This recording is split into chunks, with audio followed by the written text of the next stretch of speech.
Welcome to the Practical Mystic Show, where we bring you simple tips and techniques from around the globe to help practical people deal with extraordinary experiences. And now, your favorite scientist, shaman, and sacred clown, and also the show's host, Janine Bolon. Hey, welcome back to the Practical Mystic Show. I'm Janine Bolon, and we're talking about how to be mindful with money. I'm going through the 10 steps of abundance, and it really doesn't matter what order you listen to the episodes, but I'm going through the 10 steps to abundance, and we're on step 3 today, and we're discussing the cheerful cooperation with cash. Now, what we're going to talk about is one of the most important skills that wealth accumulators, financial planners, people with millions or even billions have regarding money. Money is a highly emotional topic, and when you start messing around with trying to figure out how you're going to become more affluent or how to get out of debt or that sort of thing, there is a skill that I have noticed with every person that I've talked to regarding money, and that is this skill keeps them out of trouble regarding money. So right now, today, I want you to start practicing this skill if you ever want to become truly wealthy. And usually in my books and my articles, I have this in bold, and I have it in a font that is 4 times larger, and that is, stop lying about money. Yeah, you got that. That's right. It's time for you to be totally honest and direct when it comes to talking cash. And I want you to stop talking trash.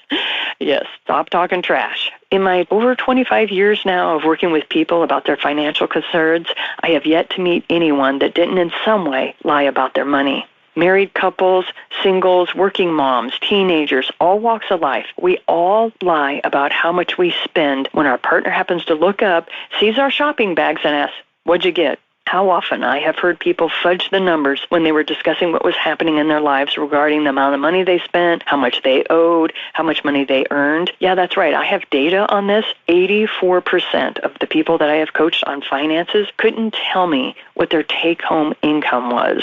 Now, they could tell me their annual income. They could tell me how much the company paid, but they couldn't tell me how much they got every month from their check. 84% of the people who have come to me and asked me for my help when it came to their money.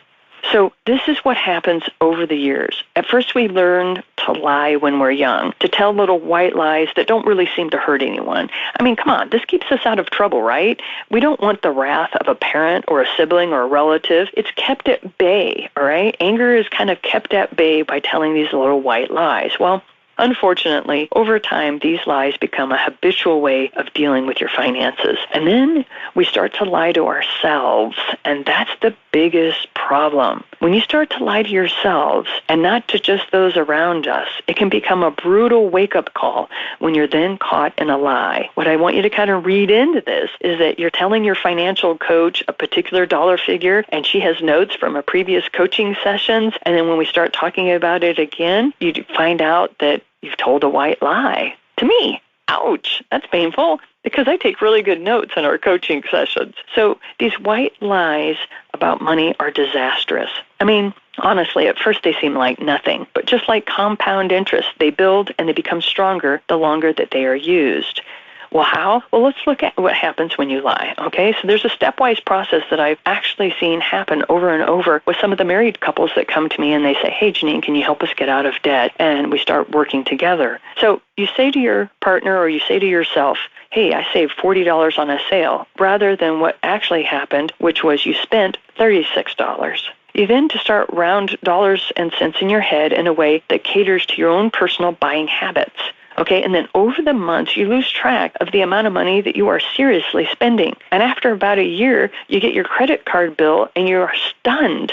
You're just in a state of shock that you are that far in debt.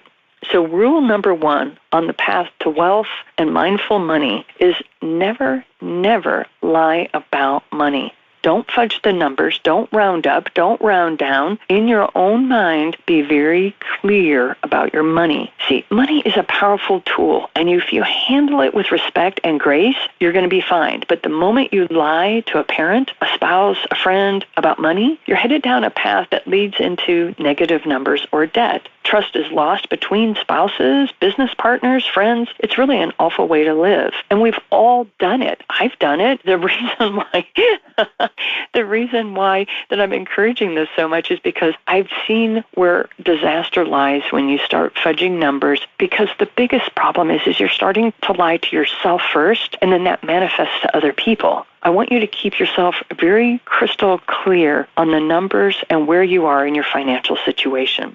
Now, don't get me wrong about this. I mean, use some of that common sense that I know you have. If someone asks you a personal question about money that truly is none of their business, then just be polite. There's tons of polite ways to deny them that information without being rude. I mean, frankly, it is none of their business. So I'm not talking about that, but I'm talking about spouses, business partners, friends that you're discussing, shared finances with. This is especially important that you never, ever, ever use those white lies. If necessary, you just turn to them and say, I'm really uncomfortable about this. I don't want to talk about this right now. Let me go get my head wrapped around that. Or I don't have those exact figures at this time. Or I have to go check. Because these situations and these sorts of statements then let them know that you want to be clear before you answer the question. Money is just too powerful to be messed with in a non-truthful way.